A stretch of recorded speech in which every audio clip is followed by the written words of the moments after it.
¿Qué tal amigos? Muy buenas noches. Bienvenidos a una emisión más de nuestro programa Reflexiones y Debate.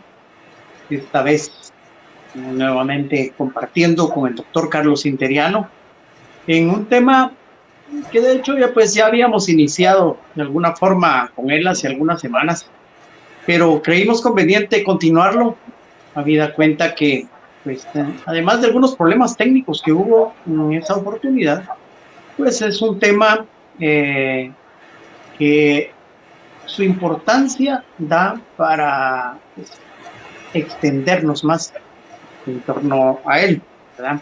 Es el tema de la literatura y el periodismo. Dos áreas de la vida que pues se vinculan tanto, pero que no son lo mismo, ¿verdad? Es que no hay que confundir una con la otra, ¿verdad? La gimnasia con la magnesia, decían algunos allí, así es que cuidado con estas equivocaciones. Y por eso, por supuesto, tenemos al experto aquí en los temas, ustedes saben, qué más decirles del doctor Carlos Interiano, pero para quienes no lo conocen, no lo ubican totalmente, pues el doctor Interiano, licenciado en Ciencias de la Comunicación, tiene un máster en comunicación y periodismo y tiene un doctorado en investigación social. Por supuesto, además de todo eso, es docente universitario y es un escritor, un poeta, y pues tiene todos los conocimientos y la praxis de vida para poder hablar con propiedad de este tema. Así es que creo que partiendo un poco de la situación tipo ABC, para que todos vayamos entendiendo mejor la temática, pues, antes que todo, por supuesto, saludo al doctor Interiano. Doctor, gracias por aceptar nuevamente la invitación, por estar con nosotros. Muy buenas noches. Buenas noches y esperemos que hoy la transmisión esté siendo bien recibida por nuestra audiencia, las personas que se conectan y que les interesa esta temática de la literatura y la temática del periodismo, por supuesto. Muchas gracias por la invitación a esta charla nuevamente. Pues, ¿qué le parece, doctor, si empezamos conversando un poco sobre, o exponiéndonos usted un poco sobre qué son ambas áreas y cuáles son, digamos, sus principales similitudes para que luego veamos sus diferencias? Muy bien. Eh, bueno, antes que todo, un comercial. La vez pasada me quedé pensando sobre esta temática de literatura y periodismo y pensé que sería buena idea sistematizar esta experiencia, este conocimiento de que de alguna manera hemos ido adquiriendo a lo largo de casi 50 años de estar en esta, en este oficio, digamos, de escribir diferentes textos y de escribir también poesía, de leer eh, mucho sobre literatura y sobre literatos. Y se me ocurrió que mi próximo libro va a ser titulado Literatura y Periodismo, diferencias y similitudes. Más o menos esa va a ser la temática sobre la cual va a girar este nuevo texto, eh, porque el asunto es que yo no puedo estar sin hacer algo, sin escribir. Eh, es un oficio que hago a diario, escribo a diario, y creo que sí vale la pena como sistematizar esta temática sobre la cual giramos la vez pasada y sobre la cual también vamos a abordar hoy. Entonces, para ser concretos, la, el eje de discusión ahorita es las similitudes entre la literatura y el periodismo. Y, y yo comenzaría con una frase, y entonces Homero, es decir, para remitirnos allá al año, eh, al siglo séptimo antes de la era cristiana, en la cultura griega, la cultura helénica. Homero el Grande de la literatura y de la literatura oral, porque entonces la literatura era oral, era un pasar de boca en boca las, anécdotas. Y Homero, el autor a quien se le atribuye la Ilíada y la Odisea, y se le atribuye también otros relatos, es como el ícono que representa los inicios de la literatura mundial. Por eso le llamo yo Homero, el grande de la literatura. Incluso la literatura épica, porque ese es el género de la Ilíada y la Odisea, el género épico, fue anterior al género lírico y estuvo entre el género dramático y posteriormente pues surge el género lírico. Pero dando un salto, digamos, en el periodismo, el periodismo mucho más reciente, digamos, porque es parte, nace con la era moderna en realidad, allá por la Revolución Francesa, 1789, cuando se comienzan los primeros ejercicios periodísticos formales, porque ya la imprenta se había inventado siglos atrás, entonces ya se había desarrollado toda una cultura escrita, aunque los lectores, por supuesto, todavía eran pocos, pero ya había una cultura escrita, entonces surge el periodismo. A partir de ahí comienzan a confundirse las cosas, es decir, ¿es periodismo lo que estoy haciendo o es literatura? De tal manera que a estas alturas, ya en pleno siglo XXI, sí es posible determinar algunas similitudes entre periodismo y literatura.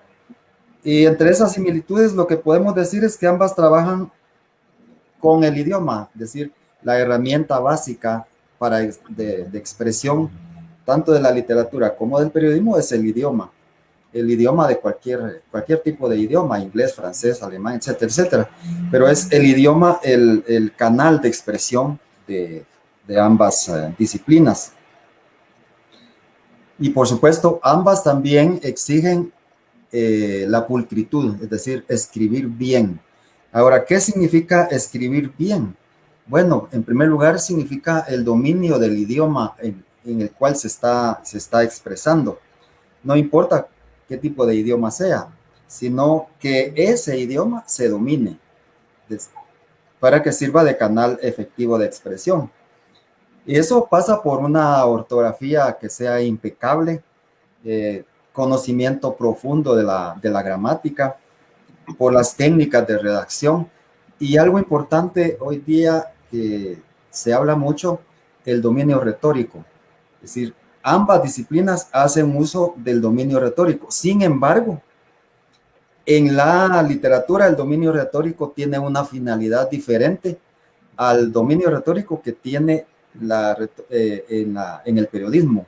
En el periodismo es realmente un auxiliar para darle frescura, para darle dinamismo, para no hacer tan frío el texto periodístico. Entonces se acude a la retórica, pero no es el fin del periodismo generar segundas lecturas o subtextos, como se suele decir, sino es solo utilizarla como un recurso para aderezar, digamos, un discurso periodístico.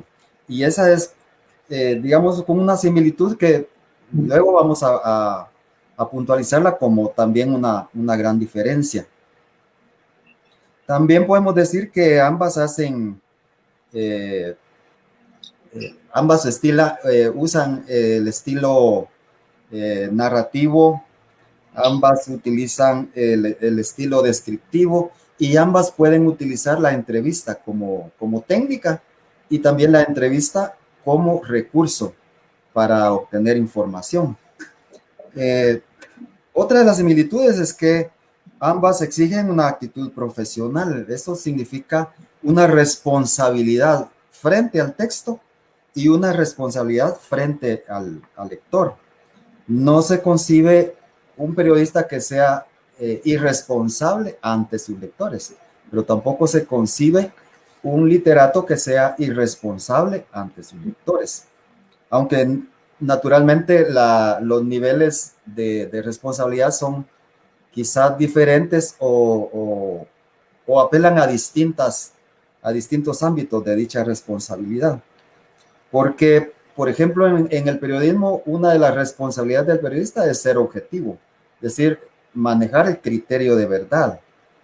En tanto que en la literatura, una de las responsabilidades es hacerse cargo de sus argumentos, hacerse cargo de lo que dice, pero puede ser ficticio. Es decir, el literato no necesariamente trabaja con el criterio de objetividad. Claro, hay un tipo de novela que es la novela histórica, que se atiene mucho al dato histórico, pero la mayor parte de novelas no son de carácter histórico, son una recreación de la realidad, y en esa recreación de la realidad son altamente ficticias o subjetivas en ese sentido. También asumir una actitud de autocrítica, tanto el periodismo como el periodista como el literato deben ser autocríticos con su propia obra. Es decir, un periodista que se conforme con lo que hace deja de ser un periodista profesional. Y lo mismo sucede con el literato. Un literato que se conforme y se regodee de lo que está haciendo deja de ser un literato profesional. Y en esa misma línea que asume la autocrítica, debe también aceptar la crítica ajena, porque no siempre la crítica ajena es hiriente, eso es cruel, sino mucha crítica ajena lo que persigue es dar su punto de vista de la manera más imparcial posible. Y en ese sentido, el autor de la obra periodística o del autor de la obra literaria tiene que ser permeable a esa crítica. Y por supuesto ser autoexigente, ampliar cada vez su marco cultural, porque eso le permite tener mayores recursos de expresión y dominio no solo del idioma, sino dominio del entorno donde está creando. Y por supuesto, no se nace periodista ni se nace literato. Tanto el literato como el periodista se hacen. Puede ser que cada uno, a través de sus lecturas, de su contacto con la información o la literatura, tengan cierta propensión a escribir, a expresarse por escrito. Pero si no hay esa práctica constante, no se llega a ser ni un buen periodista, ni se llega a ser un buen literato, ya sea novelista, poeta o lo que sea. Por supuesto. Gracias, doctor. Y antes de continuar, pues agradecer también a quienes ya se están conectando allí. Hay periodistas y hay escritores, ¿verdad? Gracias a la sintonía ahí de Freddy Poroj, que le manda saludos, doctor. Muchas también gracias. Del doctor Olmedo España, conocido también, ¿verdad? De Alba Monroy, de Lilian Sierra de Barrientos, el periodista Hernán Guerra, José Ernesto Monzón y también Jimena Morales Castilla. Están en sintonía ya de esta transmisión, se han hecho presentes allí a través de Facebook Live. Bienvenidos. Sí, interesante. Y me preguntaba, doctor, si informar es, digamos, el objeto fundamental del periodismo, ¿cuál sería el objeto fundamental de la literatura? Digamos que tiene como objeto literario, la literatura tiene también sus funciones.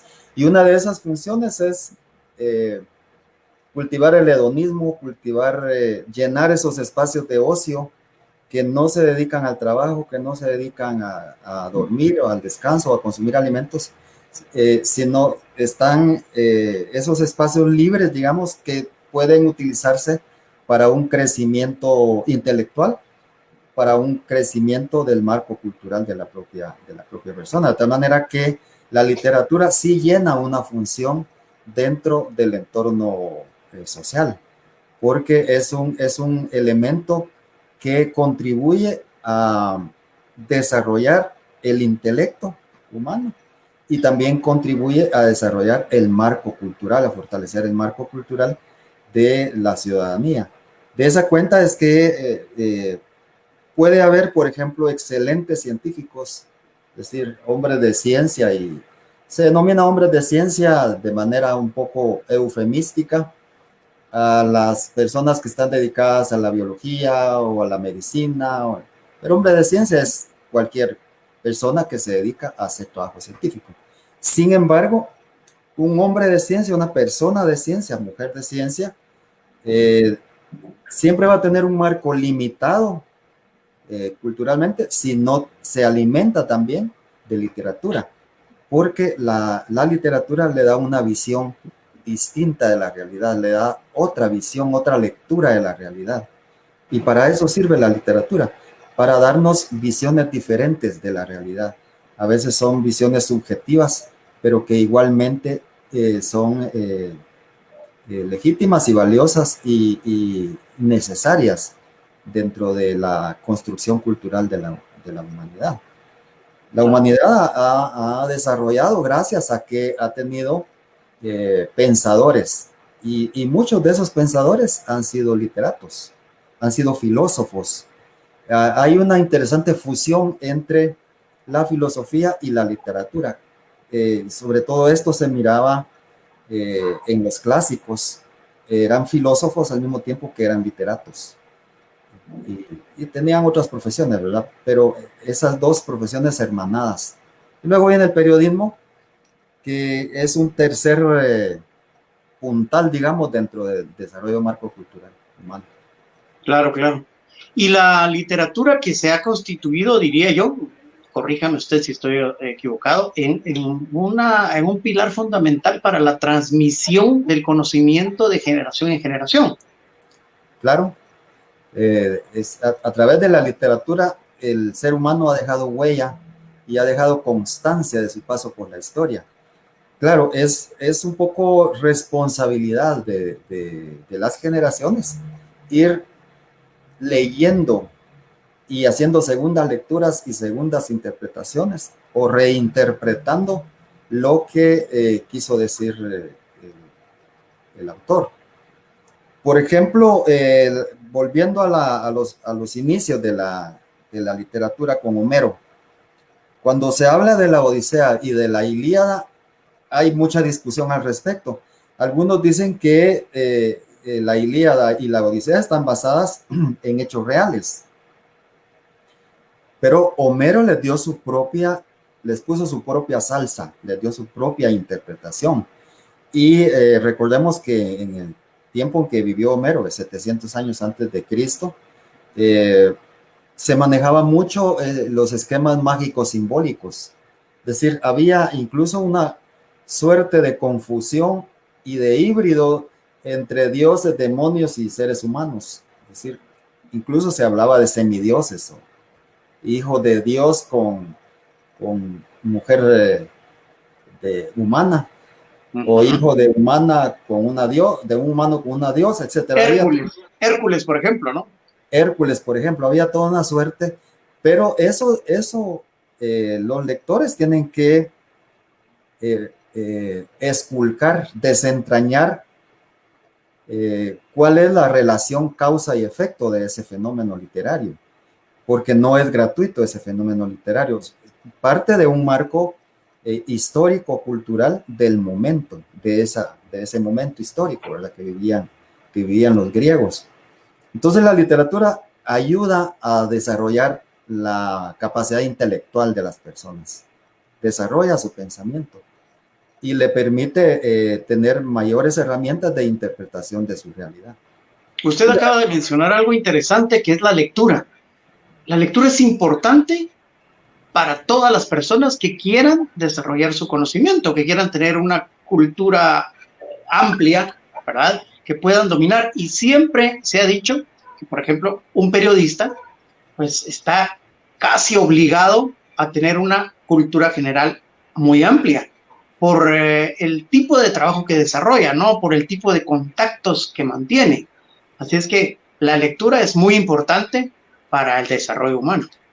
Es, digamos, una de las grandes herramientas del desarrollo humano, porque por supuesto existen también otros códigos de expresión.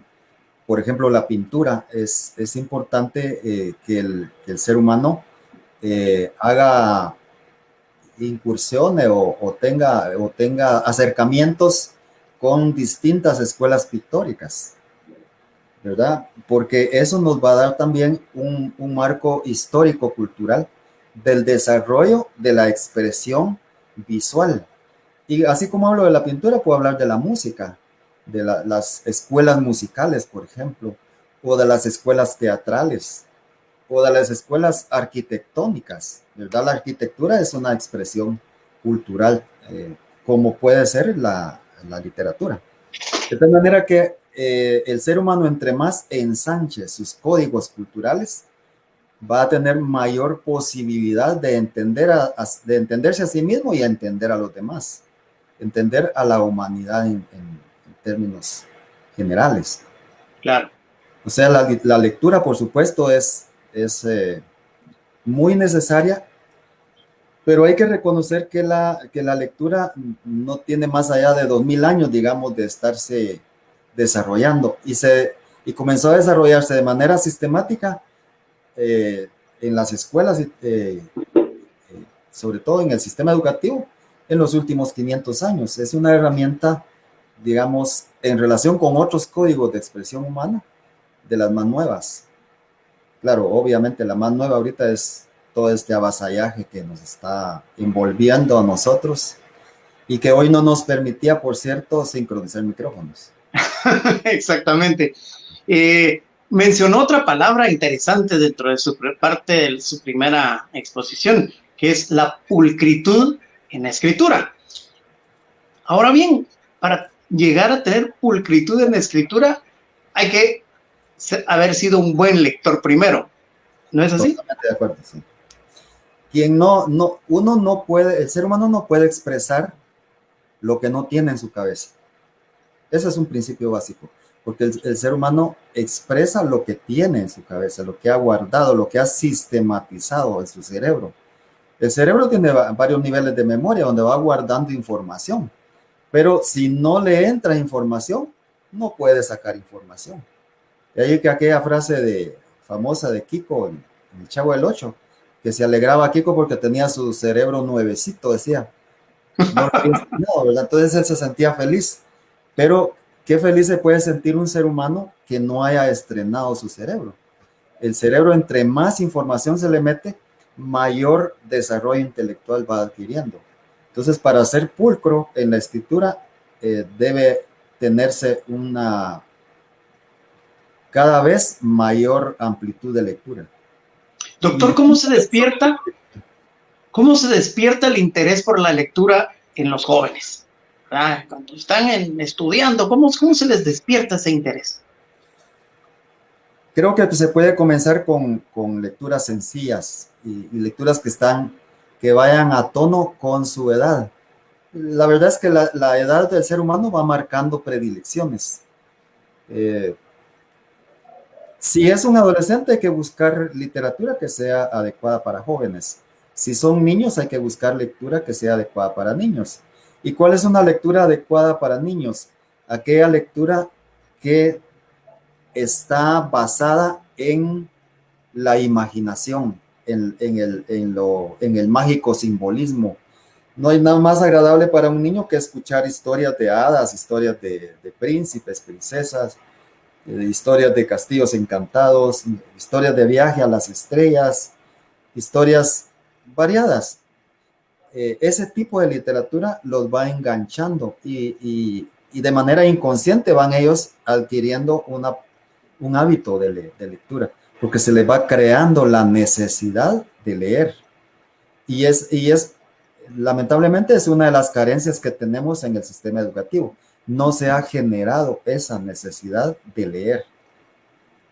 En mi caso, yo no me puedo ir a la cama. A veces me voy a la cama y me voy a la cama con una tablet, con una novela en mi tablet, o con una antología poética en mi tablet, o con un libro en físico. Yo particularmente no tengo predilección entre uno y otro formato. Tanto puedo leer en físico, en libro impreso, como puedo leer en soportes digitales. Ese es mi hábito de lectura, pero hay personas que tienen un hábito de lectura solo en libro físico. Y qué bien, está bien que tengan hábito de lectura en libro físico, siempre y cuando exploten ese hábito, hagan uso de ese hábito de libro físico. Entonces, y en el caso de los adolescentes también, conectar, buscar lecturas, y eso sí es un poco responsabilidad de los padres, claro, pero para que un padre pueda recomendar, es un círculo vicioso, para que un padre pueda recomendar una adecuada literatura a su hijo adolescente, antes debió haber pasado por esa aventura, él también, haber leído esas novelas o esos cuentos, esos relatos. ¿Cómo comencé yo en mi hábito con la literatura? No me da vergüenza decirlo, que yo tenía, cuando yo entré al sistema educativo ya grande, tenía 10 años cuando entré al sistema educativo, es decir, a primer año primaria, por una serie de circunstancias, entre ellas enfermedades, que me mantuvieron recluido en hospitales por varios meses. Entonces ya entré un poco tarde. Pero desde que entré y adquirí la habilidad para leer, por alguna razón yo me enganché con unos folletitos pequeños, como de 10 centímetros de tamaño. Ajá. Se llamaban callejas. En esas callejas ¿qué venía en esas callejas? Cada calleja, que era un librito, traía el patito feo, traía el sastrecillo valiente, traía cuentos, y sobre todo eran cuentos de Grimm, de Anderson, eran clásicos, eran cuentos clásicos, y yo compraba esas callejas. Me acuerdo que mi mamá tenía gallinas, bastante gallinas, y huevos, y bastante, y los iba juntando. Y no me da vergüenza decirlo, que yo le robaba los huevos a mi mamá, un par de huevitos, los robaba, los iba a vender, porque mi hábito era comprar callejas. Entonces compraba callejas, transformaba los huevos en libritos. Mi mamá nunca lo supo, solo sabía que me aparecían a mí como por arte de magia libritos en mis manos, ¿verdad? Y después de eso yo, ya adolescente, comencé a comprar. Antes le llamábamos chistes, ahora les dicen historietas.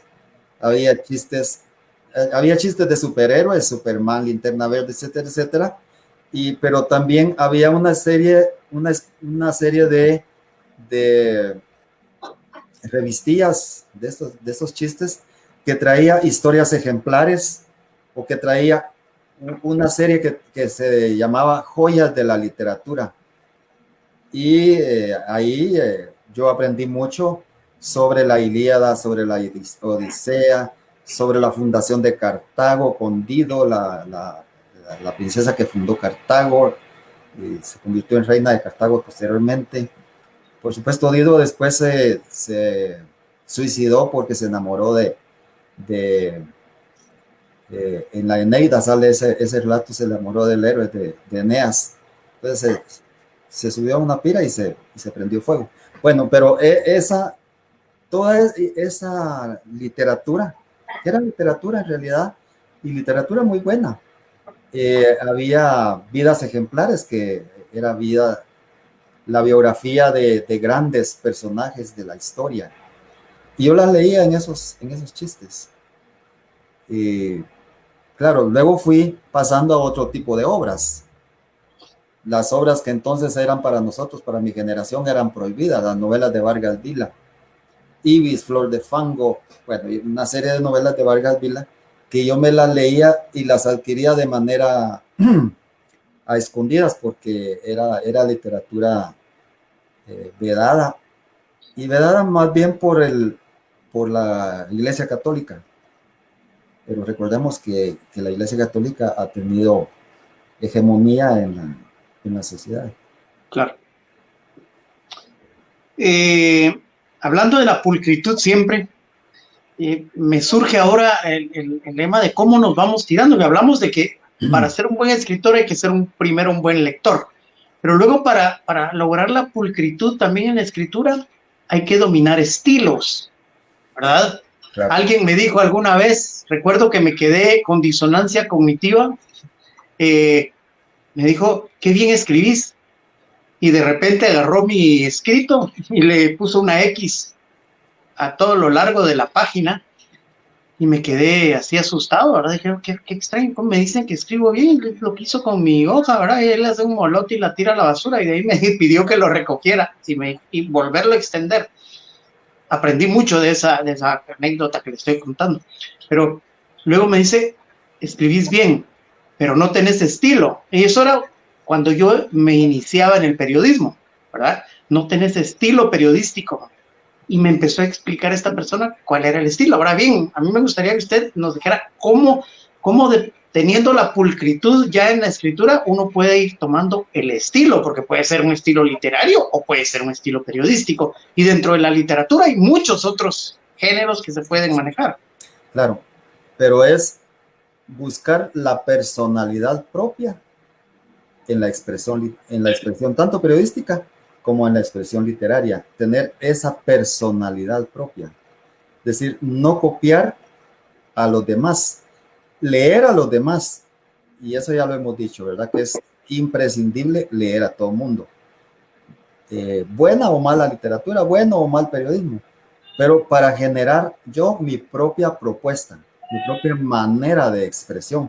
En realidad, el estilo es como yo hago uso, en el caso del idioma español, que son 93,000 palabras que tiene reconocida la Real Academia Española, más alrededor de 70,000 que andan volando por ahí que no han sido reconocidas por la Real Academia Española, pero que se usan, y de hecho se usan, y de hecho Latinoamérica es un productor de palabras.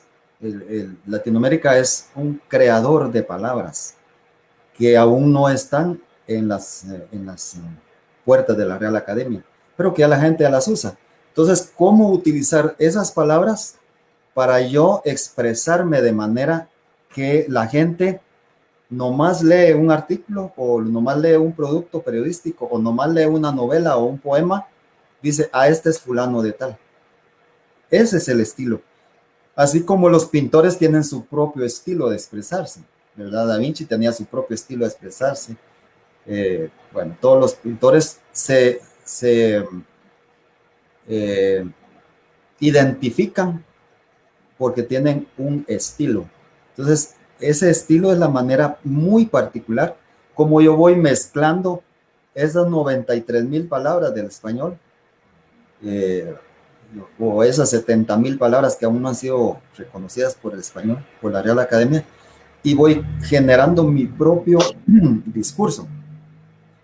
En el campo del periodismo, por ejemplo, un periodista, un reportero, por ejemplo, un reportero redactor, puede cubrir una boda y su colega reportero puede cubrir la misma boda, pero ambos van a producir un trabajo diferente porque ambos le van a imprimir su propio estilo, a pesar de que manejen la técnica del reporteo, por ejemplo, de cómo reportear hechos, pero pasa por un proceso de percepción subjetiva del evento y pasa también por un proceso de articulación objetiva de ese evento. De tal manera que puede ser que a un reportero le interesó más destacar cómo iba vestido el novio, a otro reportero le interesó más destacar cómo iba vestida la novia, o los suegros, o los pajes, o qué sé yo, ¿verdad? Entonces, cada uno le va a dar su propio estilo a esa nota. Y alguien le va a dar un estilo anecdótico, u otro le va a dar un estilo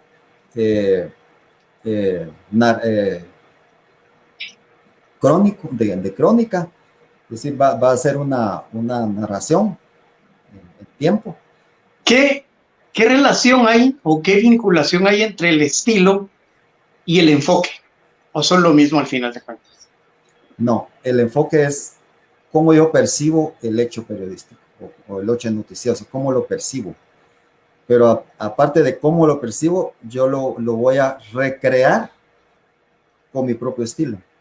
Es decir, puede ser que de hecho están emparentados, pero no son lo mismo. Digamos que el uno es anterior y el estilo ya es posterior, porque el estilo ya lo voy a manifestar, lo voy a expresar cuando yo redacto, cuando yo elaboro el mensaje. Ajá. Sí, cuando doy clases de periodismo, me gusta hacer un ejercicio. Precisamente lo recordé ahorita que usted estaba hablando, y es que antes de empezar a hablar les digo que vamos a salir 5 minutos del aula y que observen todo lo que puedan apreciar allí, de lo que está enfrente de ellos, ¿verdad? Correcto. Luego de los 5 minutos ingresamos y les digo que escriban describiendo lo que vieron. Y ahí es donde empieza uno a notar esos enfoques y esos estilos que usted menciona, ¿no? Correcto, sí. Porque, pues, normalmente alguien empieza a hablar primero de los carros que vio, otro de las personas, otro habla de la vegetación, otro habla del parqueo, ¿verdad? Los distintos ángulos de la realidad. Ajá. Esos son los enfoques. Hay distintos. Eso es porque cada quien le da mayor importancia a cada elemento y hace un orden prioritario, ¿no? Sí, cada quien tiene una manera muy particular de jerarquizar los fenómenos. Y esa jerarquía, ¿cómo se da? ¿Por qué la gente jerarquiza de diferente manera? Porque parte de la subjetividad, y la subjetividad del ser humano es esa característica que tiene de percibir de manera diferente. Todos estamos dotados, la mayor parte de personas estamos dotados de 5 sentidos. Claro, a algunos les falta el oído, o les falta la vista, o les faltan ambos. Pero, digamos, las personas que tenemos nuestros 5 sentidos más o menos funcionando, esos 5 sentidos en realidad no funcionan al 100% de calidad óptima en todos los seres humanos. Y aparte de esos 5 sentidos que nos permiten percibir la realidad y darle orden en nuestra cabeza, hay ya la capacidad de articulación y de percepción de cada persona. En su cerebro va almacenando, va recuperando información que ya ha almacenado, pero en ese proceso de almacenamiento y de recuperación le va imprimiendo su propio sello, su propia manera de percibir la realidad. Por esa razón los seres humanos de verdad que no percibimos la realidad. Recibimos la realidad, pero no la percibimos de manera igual, porque no es lo mismo el proceso de recepción, que es un proceso mecánico, fisiológico, al proceso de percepción, porque cada uno va pasando por diferentes momentos de contacto con la realidad. Aún las personas que nacen de un mismo embrión, creo que son los siameses o los gemelos, no sé qué. Bueno, hay por ahí una característica. Los gemelos, ¿no? Sí. Creo que sí. Bueno, no sé exactamente de eso. Pero aún ellos, ya una vez que nacieron, su mundo va a ser diferente. Aunque tengan características similares, digamos, uno del otro. Pero en sus procesos de percepción van construyendo una diferencia individual. Y esas capacidades individuales se ven reflejadas en el momento en que articulamos la misma realidad. Para generar, enfocamos la realidad, la percibimos con diferentes enfoques.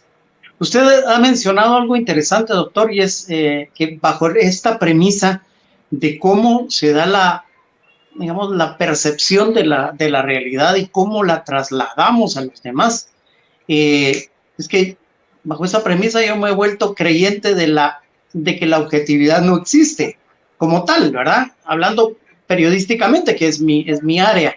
Y más bien creo que lo que debe existir es un balance informativo en el periodismo, ¿verdad? Más que ser objetivos, porque ser objetivos es imposible, porque usted nos lo ha dicho ahorita. Cada quien trasladamos lo que percibimos y según nuestro criterio subjetivo ya, ¿verdad? Le damos un orden e importancia a las cosas. Entonces, desde ese momento ya no puede haber objetividad. Así es, digamos que en el periodismo el concepto de objetividad se ha constituido más en un ideal que en un hecho real, porque los objetos, y cuando digo objetos me refiero a cualquier tipo de fenómeno, fenómeno social, fisiológico, físico, etcétera, químico, etcétera, que los fenómenos van a ser percibidos de manera diferente porque el ser humano lo pasa por el tamiz de su propia subjetividad, porque tiene su propia manera de concebir, de recibir y de percibir la realidad. Y eso sucede porque los seres humanos vamos incorporando información las 24 horas del día a través de algunos de nuestros sentidos, ¿verdad? A través de la piel, por ejemplo, del sentido del tacto, va incorporando información, pero la va guardando y no se pierde, la va almacenando. Pero ¿cómo la almacena? La almacena junto a otra información que ya posee previamente. Y así una cadena interminable de información que va almacenando. Pero ¿qué sucede cuando llega un elemento nuevo a nuestro cerebro? Ese elemento nuevo lo guarda, pero en el momento de recuperarlo, que es lo que los psicólogos llaman memoria, en el momento de hacerlo, de llevarlo al plano de la conciencia, no lo va a recuperar tal como lo guardó.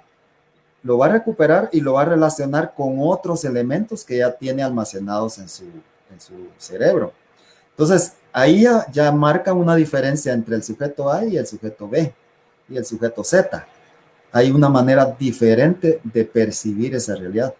Ajá. Dos periodistas, por ejemplo, pueden enfocar el mismo fenómeno, pero como no son cámaras fotográficas, que a diferencia de la cámara fotográfica que capta la realidad tal cual su lente la capta. Entonces, el cerebro, es cierto, recoge esa imagen, pero la guarda entre otras cosas en su cerebro, en su almacenaje de información, en su disco duro, como podríamos llamarle. Guarda esa información y en el momento en que la recupera, o sea, que la lleva al plano de la conciencia, la relaciona con otros elementos que ya posee. Entonces, ahí ya pasa por el filtro de la subjetividad, porque ya no es el objeto hacia el sujeto, sino es el sujeto hacia el objeto, pero el sujeto hacia el objeto ya en un proceso secundario de recuperación del hecho. Y esto es bien importante, aunque se trate de transmisión en directo, como se dice, en ese momento, en milésimas de segundo, el cerebro está procesando y guardando información, pero al mismo tiempo, de manera casi simultánea, está recuperando información y está elaborando sus propios mensajes, claro, referidos al objeto recogido, ¿verdad? Entonces, pero todo ese proceso es subjetivo, no es objetivo. Y estamos aprendiendo constantemente, ¿verdad? Y precisamente pues, creo que allí podría aplicarse de alguna forma aquella máxima de Heráclito que decía que nadie se baña dos veces en el mismo río, porque va adquiriendo conocimientos diferentes y los ojos con los que ve la realidad van variando, ¿verdad? Sí, sí. Van variando los sentidos. De hecho, con la edad los sentidos algunos se van deteriorando más que otros. Para comenzar, el sentido de la vista y el sentido del oído van sufriendo modificaciones, a veces modificaciones drásticas. Ajá. Entonces, eso también va condicionando en la percepción de la realidad. No es lo mismo la realidad que yo estoy viendo a mis 69 años que la realidad que vivía y percibía a los 20. Aunque pase por el mismo lugar, lo voy a ver de manera diferente. Voy a ver ángulos que no vi a los 20 años. Y eso sucede no solo con lugares físicos, sucede con todos los fenómenos de la realidad. Vemos la realidad de manera diferente.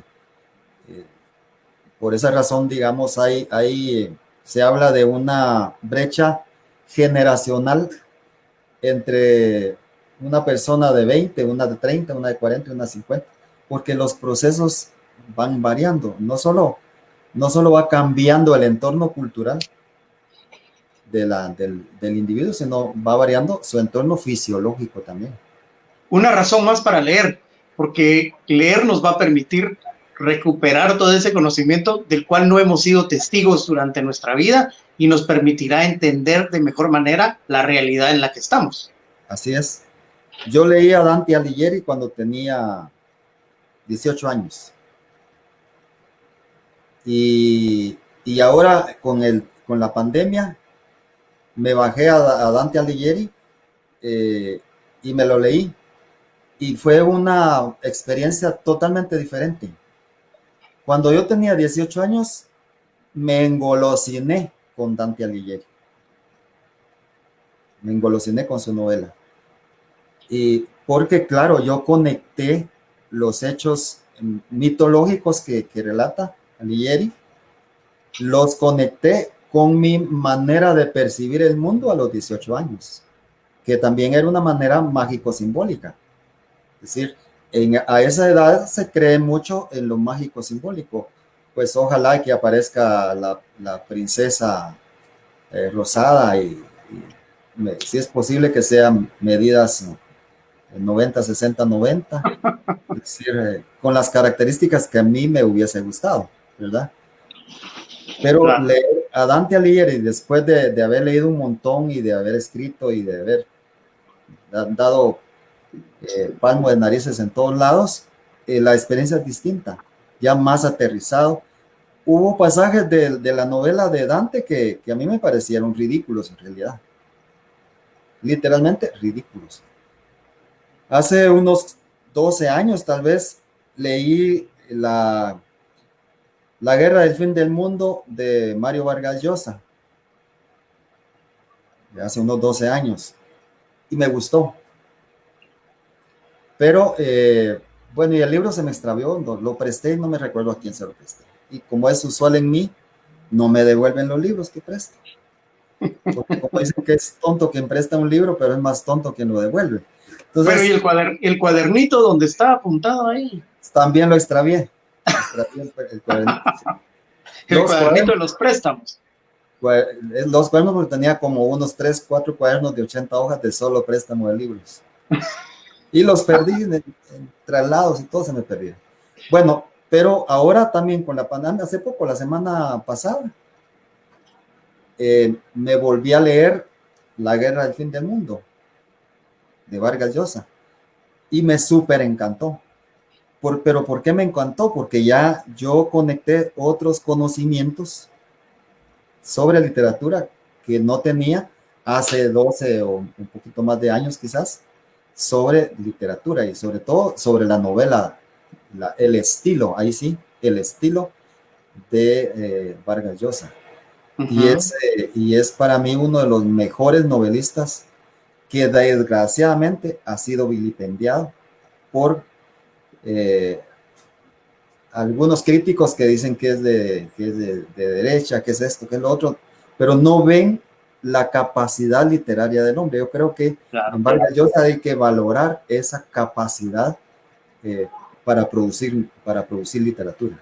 Por cierto, ¿ya leyó El llamado de la tribu de Vargas Llosa? No, no lo he leído.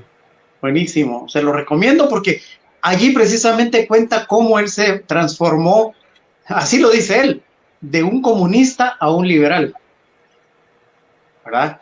Explica cómo, interesante la forma. Quizá uno a veces no comparta muchas de las cuestiones por situaciones de tipo de pensamiento y demás, pero eso no quiere decir que uno no aprecie, como decía usted, el estilo en el que se narra, el estilo en el que se cuentan las cosas, ¿verdad? Y precisamente las realidades que él muestra. Correcto. Y esto me lleva también a otra reflexión, y es que es igualmente subjetivo, que le aplicamos casi siempre, tratamos de aplicarle nuestro marco ideológico a todo cuanto juzgamos. Y en ese sentido no estamos siendo equilibrados y no estamos haciendo ciencia, porque le anteponemos un marco ideológico a los fenómenos que observamos. Y ese es un gran filtro que impide a veces ver otros saberes, otras miradas de la realidad. ha sido, digamos, una limitación del ser humano de criticar la realidad circundante desde solo una posición ideológica, desde su propio marco ideológico. Pero hay múltiples marcos ideológicos, hay múltiples miradas que una persona que está en el mundo científico haciendo ciencia debe tomar en consideración. No casarse con una posición únicamente, sino ver calidoscópicamente la realidad. Claro, interesante puntada esto que nos acaba de mencionar usted, esta referencia, estas acotaciones, porque creo que precisamente estamos en una época en Guatemala específicamente en la que estas diferencias ideológicas generan una crisis de planteamientos, principalmente a través de las redes sociales, ¿verdad? Unos se acusan a otros, unos señalan a los otros de ser comunistas y los otros señalan a los otros de ser neoliberales y nunca se ponen de acuerdo, pero anteponen esas posiciones ideológicas al resto de situaciones. Sí, nos gobernamos por filtros ideológicos. Y yo creo que toda persona es libre de tener una manera de pensar. Y porque esa manera de pensar es su individualidad de cómo concibe al mundo, cómo percibe al mundo en toda su dinámica. No solo en su dinámica social, sino en toda su dinámica, cómo percibe.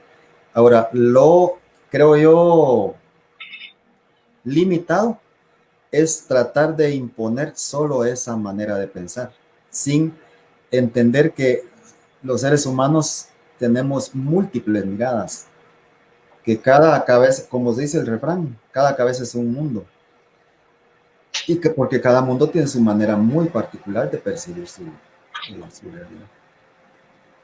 Por supuesto. También mencionó en sus primeras partes de los planteamientos de hoy las diferencias, los diferentes tipos de estilos, y mencionaba el narrativo, el descriptivo, y luego mencionó algo interesante, la entrevista. La entrevista, y la tocó porque muchos piensan en la entrevista como esa conversación que existe entre dos o más personas, ¿verdad? Pero usted tocó algo interesante. Le dijo la entrevista como técnica y la entrevista como herramienta. A ver, desarrollemos un poco más estas ideas. Digamos que tanto en la literatura como en el periodismo se hace uso de la entrevista. Y se hace uso de la entrevista en esas dos acepciones, como técnica y como instrumento. Como técnica, en el periodismo existe el género de la entrevista, es decir, como género, y se puede cultivar, y hay periodistas famosos que se han especializado en el género de la entrevista y tienen su propio estilo incluso para generar entrevistas, para traducir entrevistas, para hacer entrevistas y para transmitir entrevistas. Tienen su propio estilo. Pero en la literatura también hay obras literarias que son entrevistas y están dotadas de una enorme riqueza literaria. Entonces han tomado la entrevista como un género, como una técnica, le llamo yo, pero puede pasar a otra instancia más que es un género, ¿verdad? Y un género ya cuando hay una definición muy consistente, muy robusta de esa técnica. Pasa de técnica a ser un género. Y el género, le vamos a llamar género porque la podemos diferenciar totalmente de otros géneros, como puede ser el reportaje, por ejemplo. Entonces, o como puede ser la columna, que es otro género. Bueno, pero en literatura también existe la entrevista como tal. Hay novelas famosas que son basadas en entrevistas, que son entrevistas. Ahora, como instrumento, tanto para el periodismo como para la literatura, es fundamental saber entrevistar. Es fundamental saber entrevistar. ¿Por qué razón es fundamental saber entrevistar? Porque a veces no son las respuestas las fundamentales. A veces son las preguntas las fundamentales. Una pregunta mal formulada puede ocasionar una respuesta equivocada. Claro. Y eso sucede tanto en la literatura como en el periodismo, y fundamentalmente en el periodismo, que se precia de ser un periodismo, una profesión objetiva, ¿verdad? Entonces, si no está el periodista capacitado, entrenado lo suficientemente para formular preguntas, posiblemente vaya a tener respuestas equivocadas. Y no porque el entrevistado sea malintencionado o porque el entrevistado no tenga la suficiente información que dar, sino porque la pregunta estuvo mal formulada. Entonces, cuando se formula una mala respuesta.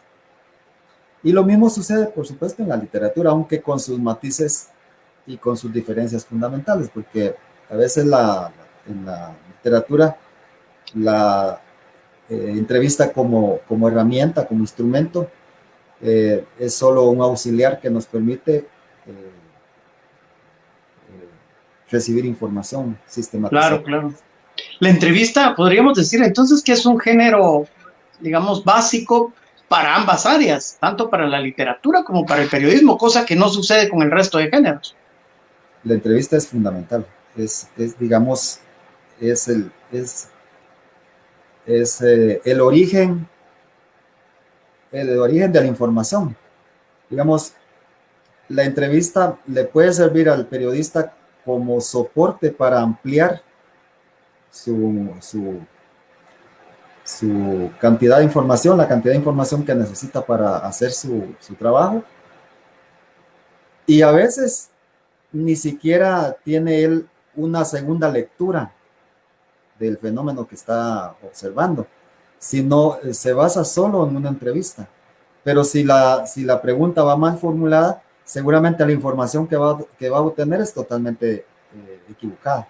Entonces, si él no tiene la versatilidad para contrastar los datos de una entrevista con la observación, digamos, del fenómeno, va a producir un mensaje equivocado. Claro.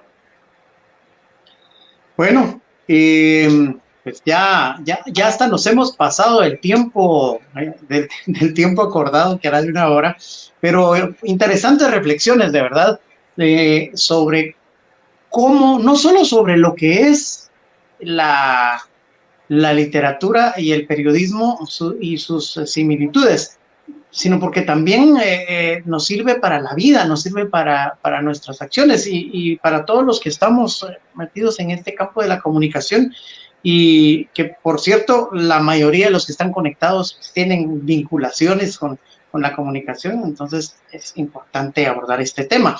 Me gustaría que rápidamente, para ir finalizando, doctor, habláramos de las diferencias entonces entre la literatura y el periodismo, porque ya hablamos de las similitudes y tratamos de introducirnos bastante en ellas, pero ¿y las diferencias? Digamos, algunas diferencias que son marcadas, digamos, es que el periodismo transmite información actual. El periodismo es sobre el suceso actual. La literatura prescinde de esa exigencia. Es decir, la literatura puede ser atemporal, puede basarse en un hecho que sucedió hace muchísimos años y convertirla en un relato precioso, de mucho interés, y de repente hasta actualizar esa temática. Pero si el periodismo, digamos, se mete a recuperar datos, a recuperar hechos que sucedieron en el pasado, entonces está pasando de ser periodismo, de hacer periodismo, está pasando a otro terreno, que es la historia. Ya no es su función esa. El periodismo, la función del periodismo es enjuiciar, transmitir, sistematizar la realidad actual. Es decir, el periodismo está basado en hechos actuales. Es una de las grandes diferencias con la historia, por ejemplo. En cambio, la literatura puede ser atemporal.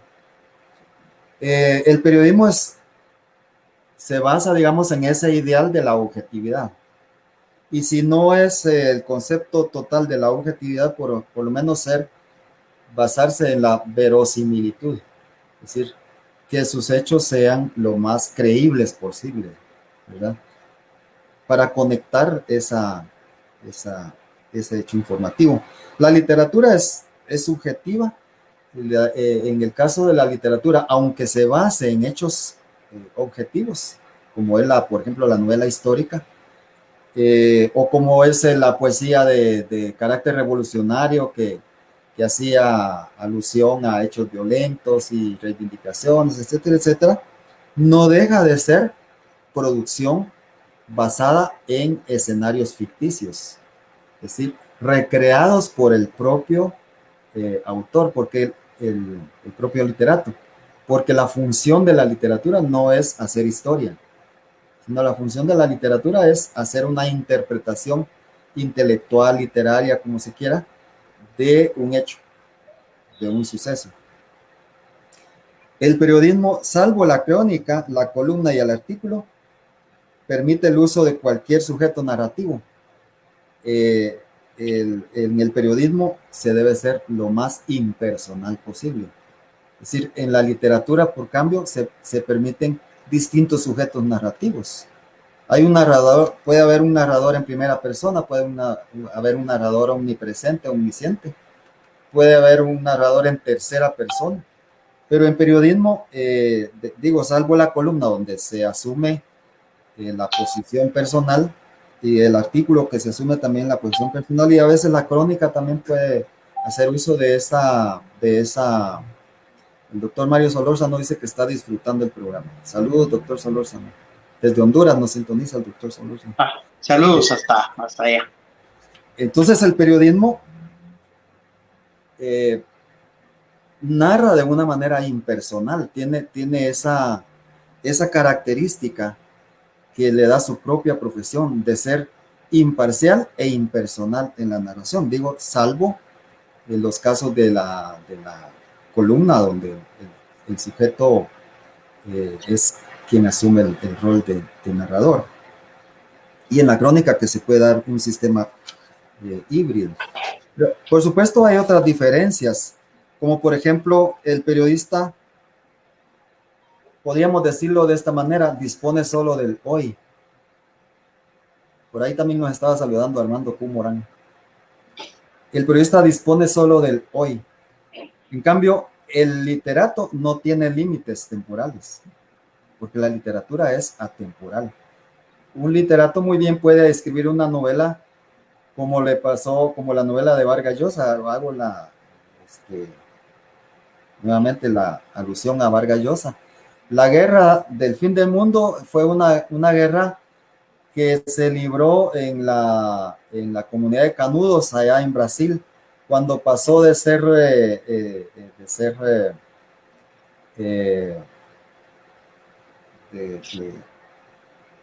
cuando se transformó en república, pasó del sistema anterior. Ahí está la licenciada Betty Ábalos también, nuestra paisana. Saludos a Betty. Y eso sucedió, digamos, en 1800 y pico, a finales del siglo XIX. Pero vino Vargas Llosa y se metió a un relato que encontró y le interesó tanto que noveló esa anécdota de la guerra de Canudos. Entonces, al literato, la otra gran diferencia es que al literato no le preocupa la actualidad. Bien puede hacer un trabajo sobre un hecho actual, pero bien puede hacer un trabajo sobre un hecho de hace siglos. No tiene esa camisa de fuerza. Exactamente, no tiene esa exigencia. No es una camisa de fuerza. El periodista, otra diferencia fundamental es que el periodista piensa en su público lector. El periodista escribe en función de lo que le interesa al lector. Si el periodista no satisface al lector, entonces es un periodista fracasado, porque no está siendo exitoso en su trabajo. En cambio, el novelista, o el literato, perdón, piensa y esto tal vez me van a criticar algunos colegas literatos, pero el literato piensa en sí mismo, porque es un hedónico. El literato hace un acto de hedonismo en el momento en que crea un poema, o en que crea una novela, en que crea cualquier objeto literario, está cultivando su hedonismo, no está pensando en que si al público le va o no a gustar. El literato no se pone en los pies del público, del interés del público, lector, sino él trata de expresar lo que él siente y cómo lo piensa. En otras palabras, al periodista sí le interesa al lector y le interesa seriamente el lector. Le interesa ser exitoso como periodista ante el lector. Piensa, se Claro. pone en los zapatos del lector. Mormolina de Luz dice saludos a ambos. ¿Qué es Elubia Morales? Ah, Elubia. Sí, Saludos a Elubia el Morales. Mormolina, ahí está de Morales Molina. Saludos. Gracias, Elubia. El periodista está sujeto a un espacio redaccional. Esta es otra característica diferente. El periodista está sujeto a un espacio redaccional. Es decir, ya tiene cierta cantidad de caracteres en el caso del periodismo actual, que se mide en caracteres, ¿verdad? Antes, pues hay que recordar que nuestro trabajo se medía en picas. Ajá. Y que el material se medía con una regla que se llamaba tipómetro. El tipómetro. Era toda una cultura diferente de medir nuestros espacios redaccionales. En cambio, el literato, literalmente, valga la redundancia, dispone de cualquier tipo de espacio, salvo, por supuesto, estar sujeto a condiciones de las editoriales que lo puedan publicar. Pero si él tiene sus propios recursos económicos para hacerlo, puede ser una obra de 8,000 páginas que no hay ningún problema. Nadie le puede decir, te excediste, te corto, te voy a editar. En cambio, el periodista sí está sujeto a esos cánones. Otra característica es que el público del periodista, fíjense la diferencia. El público del periodista busca informarse, busca información, no busca entretenerse, no busca pasar un buen momento de esparcimiento con una lectura. Él busca la noticia, busca informarse sobre el acontecer. En cambio, el público del literato busca entretenerse, busca deleitarse, busca ampliar su marco cultural e intelectual con lo que lee, con lo que percibe. Una poesía de una línea, de un verso, o de 2 versos, o de más versos, lleva esa función en el público lector. No lo lee si no le interesa, porque su interés no es de informarse. Y en cambio el público del periodista sí busca eso. También el público del periodista produce en espacios, esta es otra característica importante, que el periodista está acostumbrado, adiestrado, diría yo, para producir en espacios de contaminación, de ruido, de olores, de colores, de lo que sea. En cambio, interactúa además con otros periodistas, con otros colegas, con sus jefes, con sus subalternos, con su público, actúa con una cantidad enorme de manera diaria que constituyen una presión social al final de cuentas para el periodista. Pero en cambio el trabajo, bueno, y está sujeto además a una cadena de producción. Si es reportero, el periodista tiene que pasar por toda la cadena de producción, desde su ejercicio de recolectar la información, redactarla, primero percibirla, por supuesto, redactarla, la lleva a su jefe de información o de redacción y la tamiza, le quita, le pone y pasa al titulador, etcétera. Pasa todo el proceso en la cadena, hasta al director y a veces hasta los consejos directivos editoriales. En cambio, el literato produce en solitario. El literato no es alguien que esté sujeto a una cadena de producción. Más que producir su obra y entrar en contacto con su editor, si tiene editor, o si no, él es su propio editor. o en contacto con la editorial que lo puede publicar. Y si él tiene plata, pues va y paga a una imprenta y ya, y ahí se termina el cuento. Y él sabrá si vende o regala su obra, si la presenta o no la presenta, pero no está sujeto a ese tipo de camisas de fuerza, que sí está sujeto el periodista. Es una cuestión muy diferente. Claro. El literato escoge su propia música, escoge su propio ambiente de producción, su propio horario de producción, sus propias condiciones de producción. Si quiere, se pone borracho para producir o produce de manera sobria. Es decir, él se crea su propio ambiente productivo. El periodista no puede darse ese lujo. El periodista va y a una sala de redacción y va bueno, los cánones que le imponga la empresa periodística, que es quien le impone los cánones.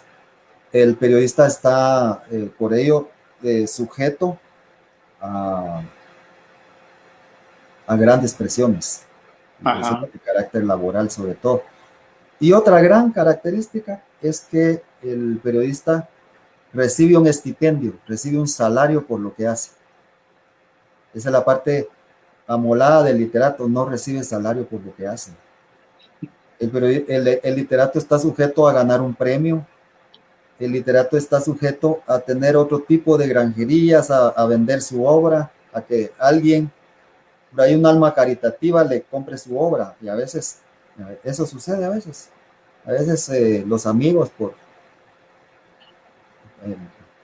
es grueso el término que voy a decir, pero por lástima a veces le compran la obra, porque les da pena, porque sienten mucha afinidad, mucho por amistad, lo que sea, compran la obra. Y en ese sentido el periodista pues es más independiente, ¿verdad? Porque ya ha vendido su fuerza intelectual, por supuesto. Claro. Y claro, el periodista ahora, ¿de qué viven? El periodista vive de su salario, vive de un contrato laboral. El literato, en cambio, vive de premios, si es que la suerte le favorece y los jurados a los cuales somete él su obra favorecen y le otorgan un premio por allá a las cansadas. Caso contrario, el literato tiene que buscarse fuentes de subsistencia. De esa cuenta es que encontramos literatos talleristas, encontramos literatos cuidando predios, encontramos literatos vendiendo frutas, encontramos literatos que están en el cuerpo diplomático. Ha habido muchos casos de grandes literatos que se han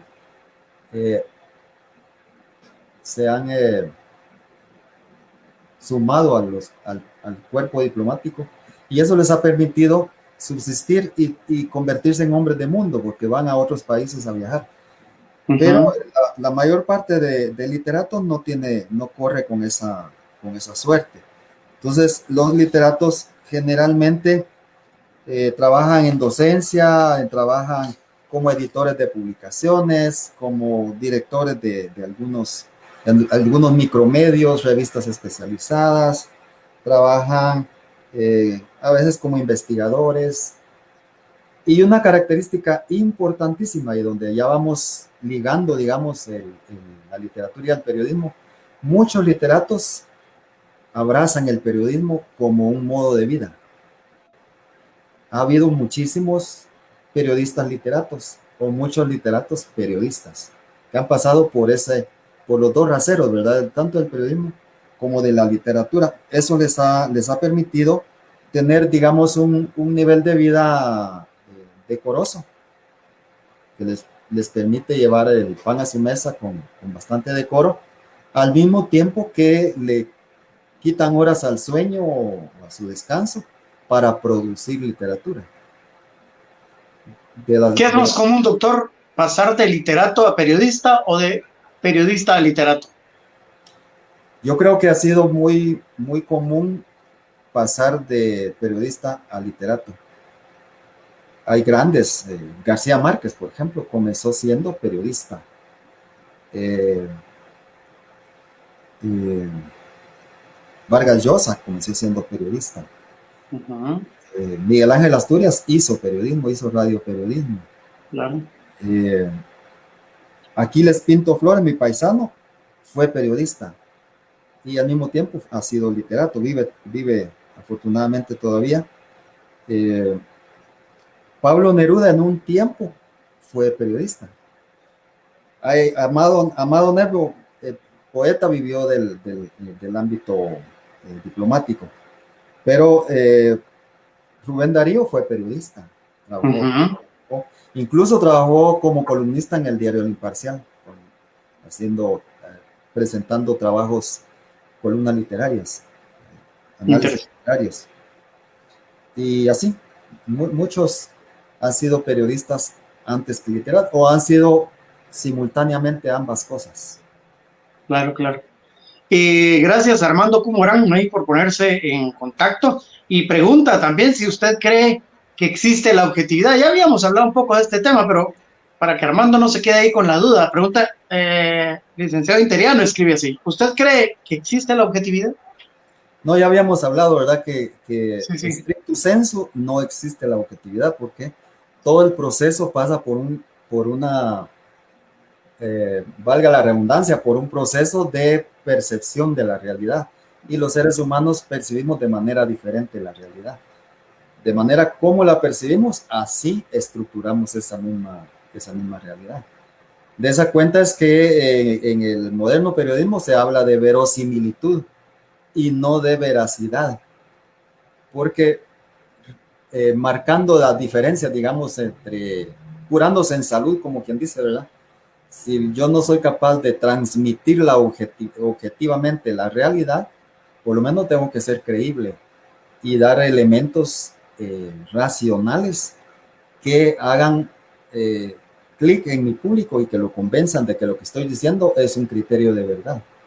La verosimilitud tiene esa elasticidad que permite expresar un criterio de verdad, no la verdad en sí misma, porque es como yo la veo, como sujeto, cómo veo esa verdad, cómo veo esa realidad. Claro, claro. Bueno, pues gracias, doctor Interiano, gracias Armando, gracias también al doctor Mario Solórzano, a Elubia Morales, a Omar Hurtado Álvarez y a muchos más que se hicieron presentes a través de esta transmisión de Facebook Live en su programa Reflexiones y Debate, este día con nuestro invitado especial, el doctor Carlos Interiano, tratando de reflexionar un poco sobre las diferencias y similitudes que hay entre el periodismo y la literatura, dos áreas del conocimiento que son, que dan lugar a confusiones conceptuales, digámoslo así, entre una y la otra. Pero pues hoy el doctor nos ha dado una cátedra sobre esas similitudes, pero también esas diferencias que hay para que podamos tener una mejor forma de percibirlas y de aplicarlas en nuestra vida, ¿verdad? Hoy ya sabemos entonces que la entrevista es fundamental y que se usa en las dos áreas, ¿ah? Y de dos formas, no solo como una herramienta para recopilar información, sino también como un formato, como un género, ¿verdad? Es que gracias al doctor Interiano, gracias a todos ustedes por estar en sintonía. Es que hasta la próxima, doctor. Espero que sea pronto, que tengamos más temas. Por supuesto, hemos hablado con el doctor ahí de seguir desarrollando temas relacionados con la comunicación. Nos pondremos de acuerdo y estaremos pues anunciándoles para que ustedes estén también pendientes de estas reflexiones. Doctor, gracias. Buenas noches. Muchas gracias a ustedes y gracias a nuestra audiencia por la paciencia de sintonizarnos. Hombre, es interesante escucharlo a usted, doctor, con esa facilidad que tiene para exponer, para presentar los temas. Y por supuesto, estoy presentando el título de este texto, Literatura y Periodismo. Espero en algunos meses hacerlo. Claro que sí. Qué bueno que haya servido también de inspiración allí el tema para que usted siga desarrollándose Betty Ábalos dice que tarea de escribir. Betty Ábalos dice que si se puede sugerir temas, claro que se puede. Por supuesto, claro que sí. Ustedes pueden escribirnos ya, escríbanle al doctor a su Facebook o escríbanme a mí, ¿verdad? Ya saben que en mi Facebook me encuentran como Carlos Morales Monzón, al doctor Interiano, pero que también me encuentran solo como Carlos Interiano, ¿verdad? Así es, sí. Si es que escríbanos, sugiérannos los temas sobre los que les interese tener reflexiones. Recuérdense que esto no se trata de que querramos imponer cátedras ni imponer nuestros criterios y pensamientos. No, tratamos de hacer reflexiones sobre los temas. Y como nuestra área es la comunicación, pues definitivamente en esa parte es donde estamos pensando desarrollar esta serie de reflexiones. Entonces, ya saben, escríbanos, estamos atentos. Gracias una vez más. Hoy sí, nos pasamos pero ni se sintió. Nos pasamos casi media hora, media hora del tiempo acordado. Pero también el doctor que participa en tantas actividades ahora de este tipo, ahí lo miro a cada rato en distintos foros y conversaciones, presentaciones de libros y demás. Es que pues tampoco lo vamos a cansar tanto. Gracias, doctor, nuevamente, y gracias a ustedes por la sintonía. Nos estamos viendo y escuchando. Hasta la próxima. Es que la pasen muy bien. Feliz fin de semana. Igualmente. Gracias.